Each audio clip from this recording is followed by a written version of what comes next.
This is the FM Gold channel of All India Radio. In the program News Analysis, now we bring you a discussion on changing nature and ideas of photography. The participants are Chandan Gomes, photo expert, and Neelab Srivastav, journalist. Today is the World Photography Day, and this day finds its origin from the daguerreotype photographic process, which was introduced by a Frenchman named as Louis Daguerre and his associate Joseph Nepis. And then 1839, on this day, August 19, the French government first purchased the patent and announced this invention of this photography as a gift free to the world. There is an age-old proverb, Chandan, where it is said that a picture speaks 1,000 words. How would you say that the world of photography and the technique of photography has emerged over these many years? The history of photography is about 175, 176 years old, so that way it's not that old an art medium.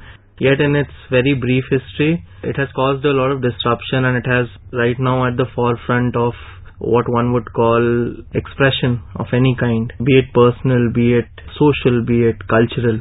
So I believe the medium in itself has found a very important place in our society across the nations, across all kinds of diversities that exist, and right now I think it's very difficult to imagine a world without a photograph.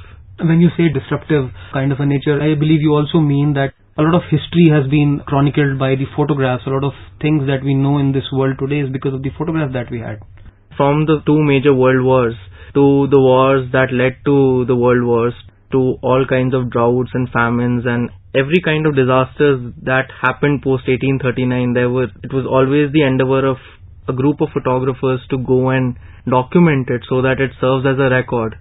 It serves as a record of what we have done wrong, serves as a record of our inhumanity, serves as a record of what we shouldn't do in the future. It's the contributions of the medium and the photographers who were at the forefront of it when the technology was not that developed, when it was so difficult to make photographs. I mean, each exposure lasted for hours. And it was costly too. And it was extremely expensive, and a lot of these people were so passionate about it that they invested their own life savings into it, and many of them could not even make any profit. In fact, they lost out everything.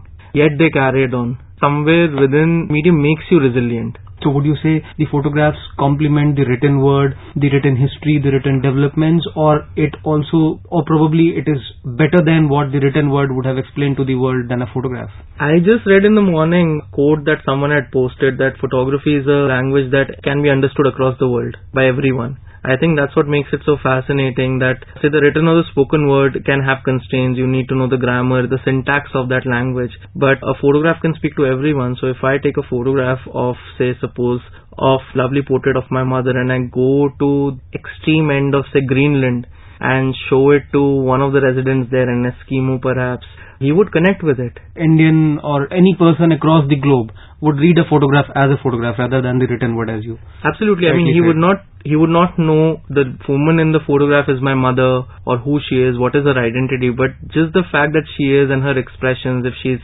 happy, if she's sad, if she's deliberating, if she's pondering, if she's asleep, she has a certain kind of joy, certain kind of energy on her face, he'll connect with that at an emotional level. Photographs also have a space of their own. Of course, in media, in the print or the digital media, or the electronic media, they complement the text a lot of times. And I think the way they complement the text, I think they take the text to the next level, because you're also getting a visual proof of what it is. So it's not if you write about a war and the horrors of it and suddenly you can see it. Effect of that feeling. It gets to you and it moves you. Exactly. You talked about the constraints of this particular thing being so expensive. But over the years, technology has evolved so much, and we have got so many techniques. Now you have so many filters and whatnot to get the best of the pictures.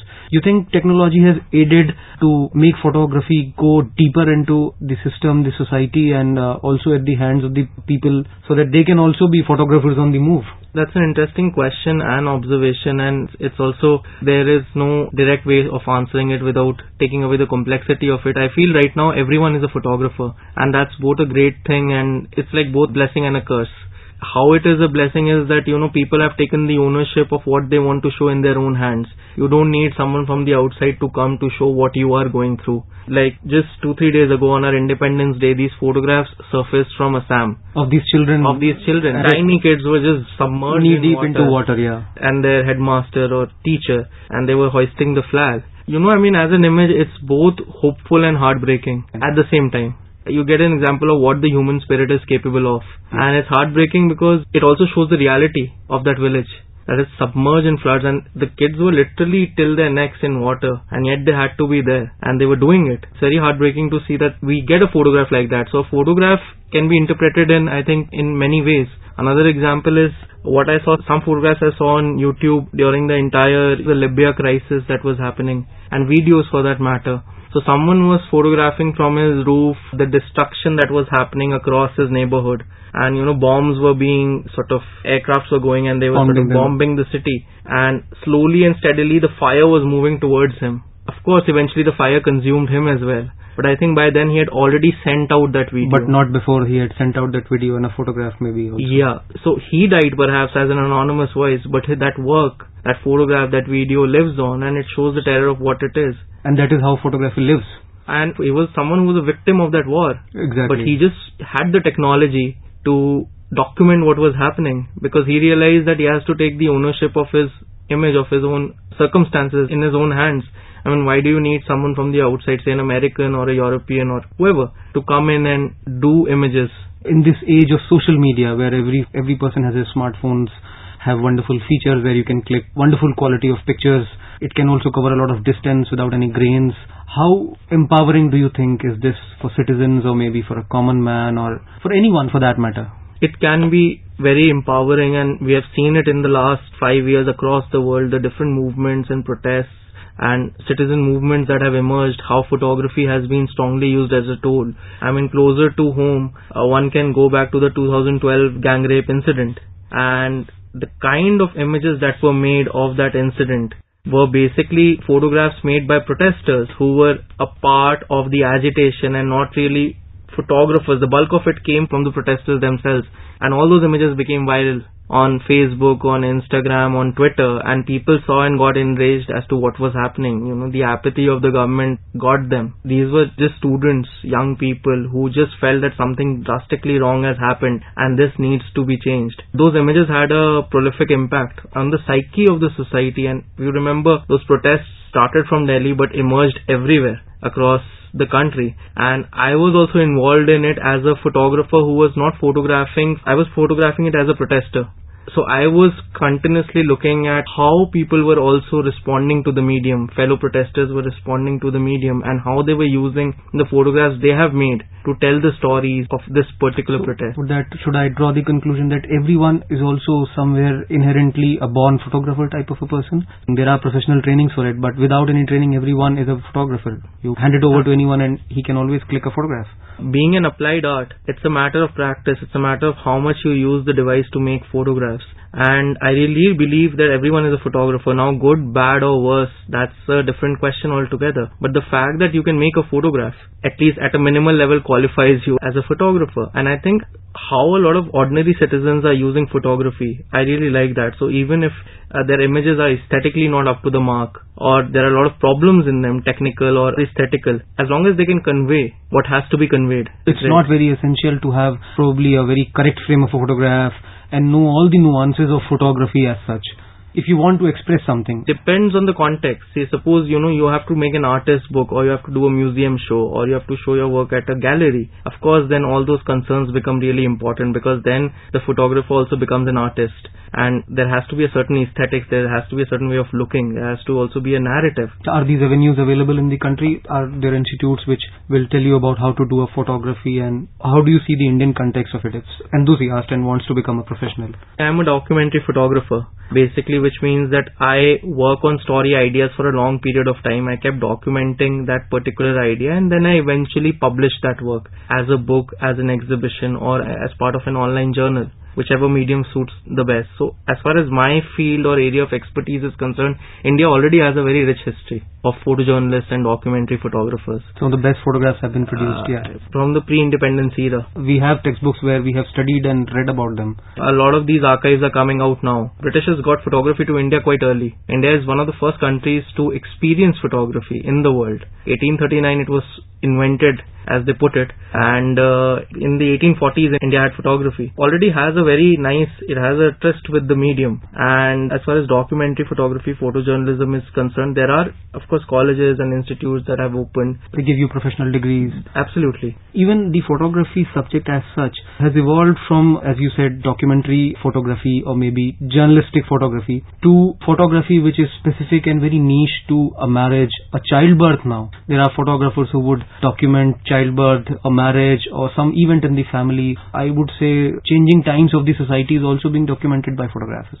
Absolutely. I think a photographer is a chronicler. He's a storyteller. He observes everything that is happening around him, and he observes from a micro to a macro level, observes things that are happening within, in the immediate family, in the circles that he goes around in, to the society at large. I think it just comes very naturally to photograph everything that you feel needs to be photographed and needs to be recorded, which can serve as a piece of history years down the line, or even weeks or days or hours down the line. Difficult to preserve the archive, very difficult now in this age when you have everything on the computers and hard drives and everything in the software and the hardware medium. Is it still difficult to preserve the archives and the history of photography, evened out a bit after the new technology?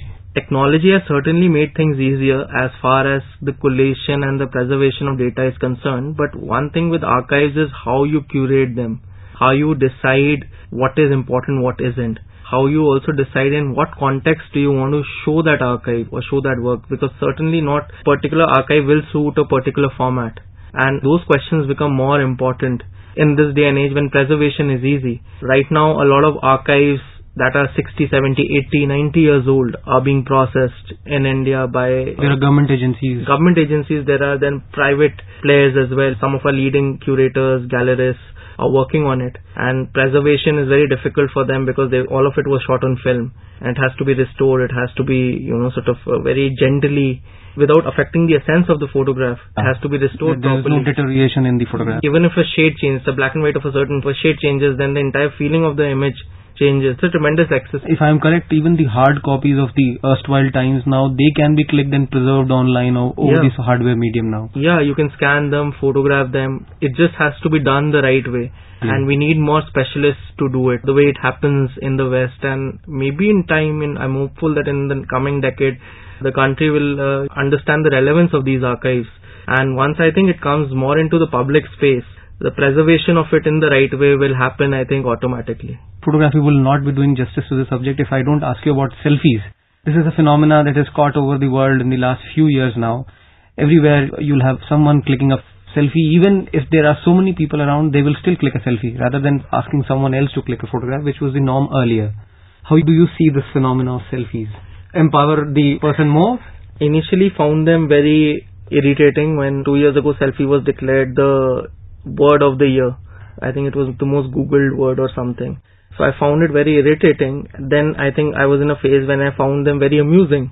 Then there were certain selfies, they were very shocking and heartbreaking at one level. Like this one particular selfie I saw of a woman in the US somewhere. She was photographing, taking a selfie, and there was a man about to jump from the bridge behind.